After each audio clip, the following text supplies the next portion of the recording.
Selamat malam pemirsa, kembali lagi bersama saya Reski dalam acara Bincang-Bincang Kehidupan. Dalam acara kali ini kita bakal mengundang bintang tamu yang cukup spesial. Tema yang bakal kita angkat dalam malam hari ini yaitu tema konten kreator di usia muda. Langsung saja kita panggil narasumber kita sebagai konten kreator yang umurnya masih cukup muda. Silakan untuk bergabung bersama kita.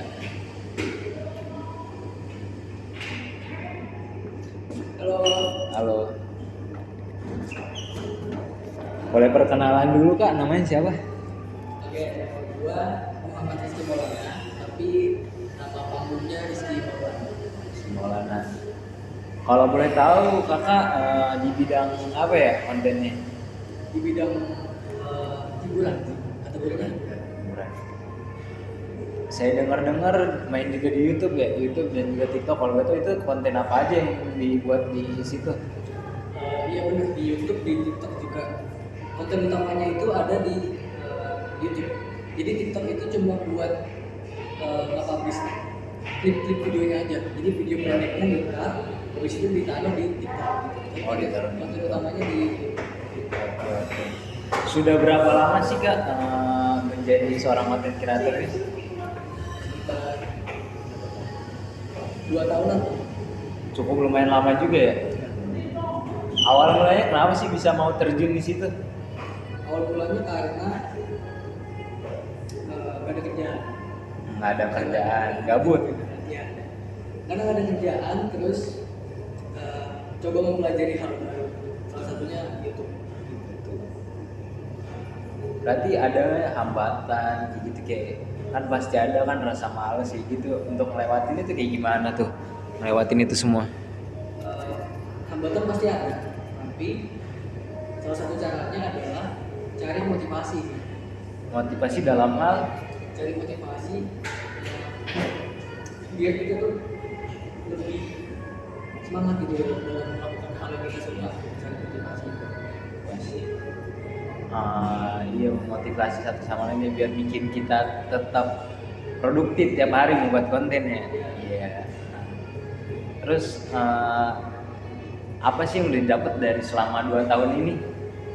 Dari YouTube, dari TikTok, apa yang mungkin ada benefit atau apa gimana gitu? Ada yang didapat tidak? Yang didapat itu salah satunya audiens, followers, subscriber, itu sih salah satunya. Audiens, oke. Ya. Berarti punya pengikut banyak dong. Amin ya. Nah, sekarang di YouTube berapa tuh pengikutnya? Hampir 200.000 subscribers. 200. Boleh nggak sih ceritain perjalanan karir di bidang dunia YouTube dan TikTok gitu, dari mulai awal merintis sampai sekarang ini bisa menikmati hasilnya gitu? Perjalanannya itu sebenarnya gede itu baru sekarang ya, baru beberapa bulan yang lalu, dan mulainya itu udah sekitar 2 tahun yang lalu. Karena dulu sempat gagal buat konten tentang game, tapi gagal. Oh, Gak dilanjutin, terus beralihlah ke TikTok, bikin konten di TikTok. Nah terus sempat berpikiran kenapa nggak bikin konten YouTube dan bikin videonya disebar di TikTok. Jadi langsung dilakuin tuh setelah itu beberapa bulan yang lalu. Dan sekitar 3 bulanan itu baru deh mulai ada pengikut. Mulai ada yang mengikuti gitu ya, followers. Dan sampai sekarang Iya, sampai itu sekarang masih. berarti tiap hari membuat konten atau gimana? Buat kontennya seminggu bisa 2 kali lah. Seminggu 2 kali untuk upload Untuk upload ya seminggu 2 kali. TikTok dan YouTube juga. Iya. Kalau di Instagram main juga berarti. Instagram cuma buat bisnis aja sih. Nggak terlalu pusing. Berawal dari kegagalan jadi sekarang membuahkan hasil ya. Iya. Iya, menikmati proses. Jadi jangan pernah mengeluh pada saat berproses ya. Iya. Jadi mungkin ada perjalanan hidup cerita dari bintang tamu kita yang sekarang, dia seorang konten kreator muda yang awalnya dulu dia ngerintis dengan kegagalan dan sekarang bisa menikmati itu semua, menikmati prosesnya. Teman-teman semua, break dulu sebentar, sampai berjumpa lagi di acara ini. Jangan kemana-mana, tetap stay di bincang-bincang kehidupan. 20.000 bisa foya-foya. Dari browsing, gaming, streaming, video calling, sampai pusing. Paket kumat 20.000, 20 giga, 10 hari. Pakai Bayu. Pemirsa, kembali lagi bersama saya dalam bincang-bincang kehidupan. Setelah berbincang-bincang tadi bersama Kak Rizky ini, kita bakal kedatangan satu tamu lagi nih. Dia seorang aktor muda yang mempunyai karir yang sangat luas lah, sangat dikenal para remaja gitu. Yuk kita panggil saja Kak Satrio, silakan. Apa kabar nih Kak Satrio? Kabar baik Bung Reski. Alhamdulillah. Bagaimana proyekan yang sedang dikerjakan di bulan-bulan ini? Apakah banyak? Gimana? Dalam film apa yang terdekat? Ada yang terdekat sekarang, waktu itu dalam jangka dekat ini saya sedang mengerjakan film pembawaan sebagai waria. Waria. Itu maksudnya gimana ya? Maksudnya bolehlah spoiler dikit cerita filmnya gimana gitu. Kak Satrio ini berperan sebagai apa gitu. Biar orang-orang pada tahu nih di sini. Jadi di film kali ini saya membawakan watak waria yang benar-benar cukup sulit sih menurut saya pribadi sendiri. Itu benar-benar unik deh, pokoknya benar-benar harus mendalami banget Karakternya ya. Iya, karakternya tuh gitu. Keren sih, emang harus mendalami karakternya sebagai seorang waria. Berarti boleh tanya-tanya nih, awal mula menjadi seorang aktor gimana sih Kak? Awal mulanya kok bisa terjun di dunia entertain gitu? Kan kalau tadi Kak Rizky sudah menjelaskan dia kenapa bisa terjun di konten kreator YouTube gitu. Kalau saya sih emang dari dulu sudah tertarik ya, kayak ikut casting, sebelumnya tuh ikut casting kesana kesini. Pokoknya hambatannya juga pasti banyak sih kalau mau jadi aktor seperti papan atas yang lainnya juga. Hambatannya emang benar-benar parah pokoknya. Makanya dari dulu saya susah payah gitu ngebangun mental dari diri sendiri buat jadi aktor yang sekarang ini. Pokoknya benar-benar epic dah kalau udah berhasil, semuanya kayak udah plong gitu hati. Melewati proses yang cukup panjang berarti sama kayak Kak Rizky ini ya. Sudah berapa lama emang Kak terjun di dunia internet? Dari umur berapa tuh kalau boleh tahu? Pribadi sih udah 8 tahun. Oh cukup lama juga ya ternyata 8 tahun. Berarti mulai itu di umur berapa tuh Kak? Sekarang umur saya 20, berarti 12 tahun ya, 12 tahun. Keren sih teman-teman, Kak Satrio ini dia aktor muda yang sedang naik daun dan digemari para remaja. Dia mempunyai perjalanan yang panjang sama seperti Kak Rizky tadi, berawal dari kegagalan juga, menikmati proses. Jadi kita jangan pernah mengeluh. Dan untuk Kak Satrio dan Kak Rizky, ada nggak sih pesan-pesan untuk anak muda yang sekarang? Kan di anak zaman milenial sekarang tuh kebanyakan pada ya anak-anak yang pada mager. Nah pesan-pesannya gimana sih biar tetap produktif, biar dia inilah meluangkan waktu untuk menjadi sesuatu yang positif gitu. Dari Kak Satrio dulu deh, boleh. Kalau menurut saya sih lakukan hal yang menurut Anda positif, seperti kayak buat diri sendiri, kayak olahraga, terus membuat konten yang bermanfaat bagi semua orang di kala pandemi seperti ini. Konten berbagi lah intinya, biar yang kurang mampu bisa menikmati hasil keringat kita juga. Itu aja sih. Terhadap sosial lah intinya. Lanjut Kak Rizky, boleh. Kalau dari gue sih yang penting explore sih, mencari hal yang benar-benar disukain gitu loh. Nanti dari situ ya mencari hal baru, explore, cari yang benar-benar suka. Nanti seiring berjalannya waktu, lu akan memahami dengan sendirinya. Dan jangan mikirin uang dulu, terutama itu, karena banyak banget anak muda mau ngelakuin sesuatu, iya memikirkan gue dapat duit nggak ya dari sini, gue dapat ini nggak ya. Jangan mikirin itu dulu, yang penting suka dulu. Nanti kalau lu semakin lama seiring berjalannya waktu, kalau lu udah semakin berkualitas, uang akan datang dengan sendirinya pasti. Yang penting eksplorasi intinya itu aja. Iya teman-teman, tuh pesan yang disampaikan sama Kak Satrio sama Kak Rizky dimaknai baik-baik pesan-pesannya, karena berarti banget. Kata Kak Satrio kan kita harus lebih peduli terhadap lingkungan sosial, dan juga menurut Kak Rizky juga kita harus berani nge-explore diri kita, jangan cuman berada di zona nyaman doang ya, nggak mau keluar dari zona nyaman. Mungkin ini udah di ujung acara.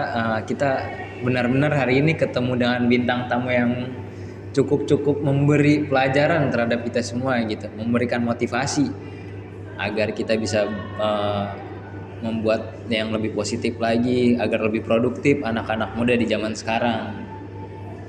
Mungkin cukup sekian, sampai jumpa di episode selanjutnya. Tetap tonton di Bincang-Bincang Kehidupan ya. Terima kasih, dadah.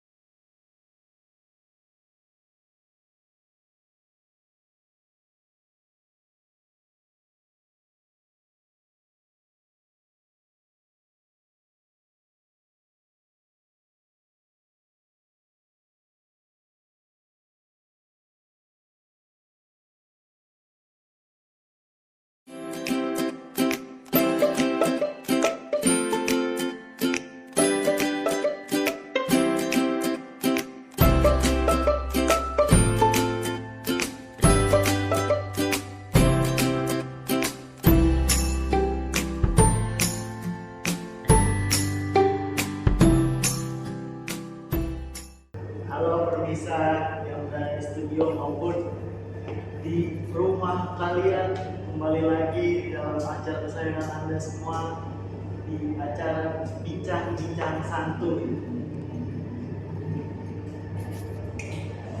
Oke, kesempatan kali ini kita akan berbicara dengan salah satu narasumber kita yang ada di bidang fotografi maupun videografi.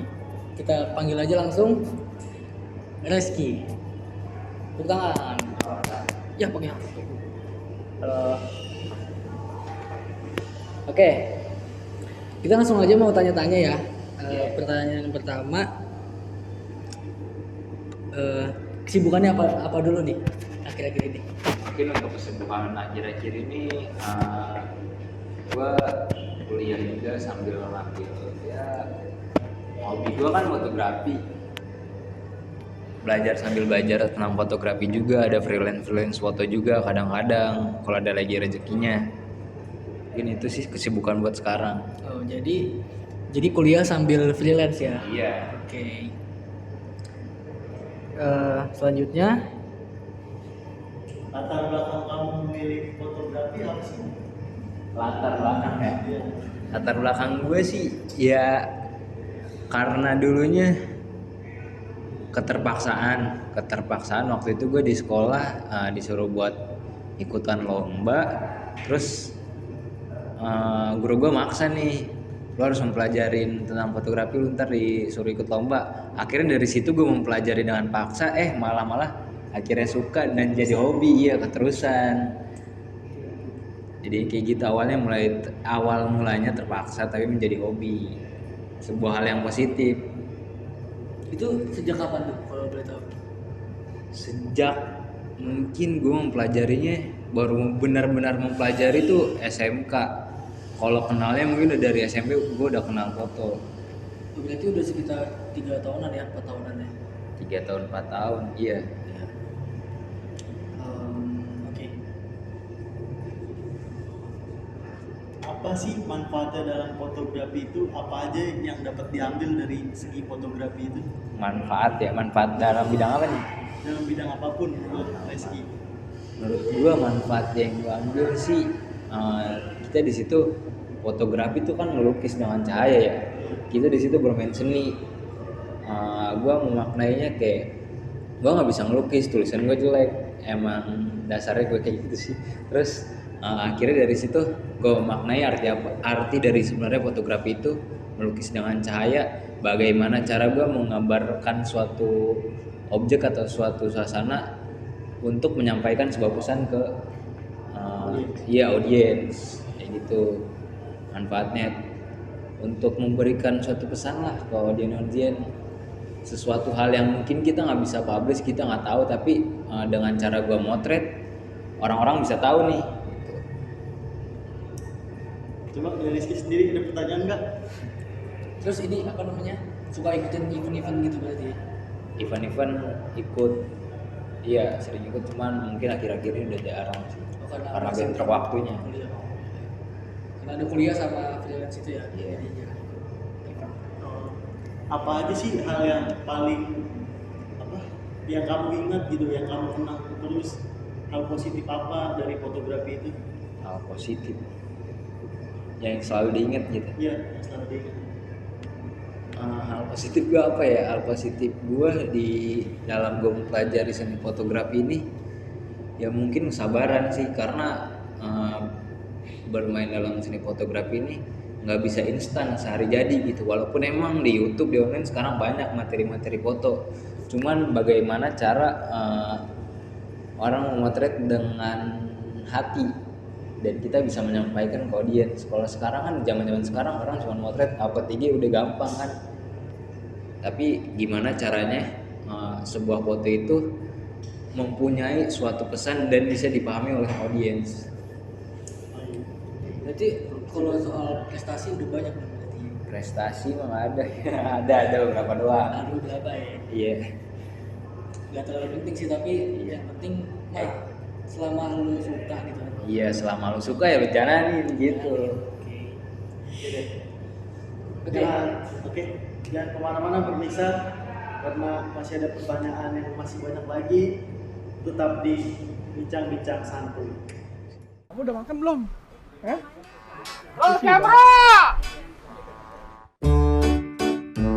Kue Cirebo yang aku pesan online udah sampai nih.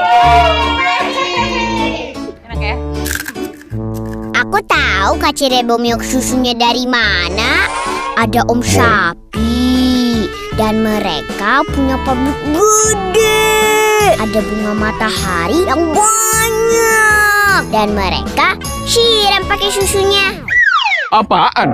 Gimana sayang? Iya, pakai susu.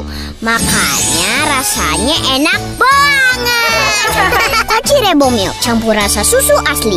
Tukerin kode unik Om Sapi di toko online favoritmu. Ya, terima kasih pemirsa yang ada di rumah maupun di studio masih tetap stay nonton acara kita ini di Bincang-Bincang Santuy, dan kita akan menanyakan kembali pertanyaan-pertanyaan yang lebih menarik lagi, yang lebih mengulik lagi tentang tamu kita, yaitu Rizky Agustiadi, sang fotografi. Silakan. Kira-kira ada nggak hobi lain selain di bidang fotografi? Hobi lain sih mungkin lebih ke kesukaan gue, kayak suka terhadap hewan, salah satunya kucing. Kayak ya gue ngekoleksi kucing gitu di rumah, sampai membuat kandangnya lah, kayak tempat penginapan kucing gitu. Oh, berarti beli kucing banyak terus disimpan di rumah gitu ya? Ada beberapa yang beli, ada juga yang gue adopsi dari jalanan. Oh, Karena kan kasihan gue lihat di jalan kucing nggak kurus, ya gue ambil aja udah dirawat. berarti emang Kira-kira kalau ada kucing jalanan yang kondisinya kurang baik, gimana tuh? Ya kurang baik gue bakal rawat, gue bakal ambil tuh kucing, gue bakal bawa ke dokter. Kalau misalnya dia emang terinfeksi ada penyakitnya, konsultasi sama dokter, kita usahain buat biar dia kucingnya sembuh gitu. Menarik juga ya. Iya. terus itu kan membutuhkan biaya ya. Ya, Terus itu gimana deh? Pakai uang pribadi sih. uang pribadi. Berapa tuh kalau boleh tahu sebulan? Boleh disebutin lah namanya. Boleh, silakan. Ya mungkin sekitar 5.000-an lah. 5 juta. Iya, Oh, segituan 5 lah. jutaan. Terus di rumah itu kira-kira udah ada berapa kucing yang dipelihara oleh Bung Rizky? Mungkin sampai sekarang baru ada 40 sampai 50 lah. Banyak ya. Gua bikin Banyak. kamar main kucing, asrama begitu lah buat kucing-kucing. Karena kan ya gue juga banyak yang adopsi kucing di jalanan karena kucing-kucing di jalanan kadang ada sama orang-orang yang pernah gue dengan kasusnya kayak disiram air panas lah, disiram air lah, segala macam lah gitu. Terus kandangnya itu yang kucing beli sama kucing jalan itu dipisah apa? Disatuin tetap, tapi satu kandang satu kucing gitu. Itu udah berapa lama kan? Mungkin udah sekitar 5 tahun 4 tahunan lah. 4 tahun Iya, lama berarti. 4 tahunan. Oke.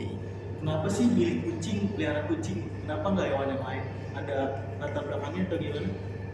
Kalau hewan yang lain sulit. Sulit. Mending kucing yang gampang gitu. Oke. Gitu aja sih simple gue. Oke. Berarti emang suka emang apa namanya? Mencintai kucing. Karena sampai bela-belain peduli terhadap hewan yang ada di Peduli. sekitar. Iya. Karena sampai mengeluarkan uang yang begitu banyak. Itu 5 juta sebulan banyak loh menurut Iya, saya. banyak pasti. Berawal dari keresahan melihat kucing di jalanan akhirnya jadi sebuah inilah apa namanya? Ada belas iya, kasihan gitu ya. Peduli terhadap hewan-hewan di sekitar gitu. Terus punya ini enggak pesan dan kesan untuk orang-orang terhadap kucing jalanan gitu? Iya.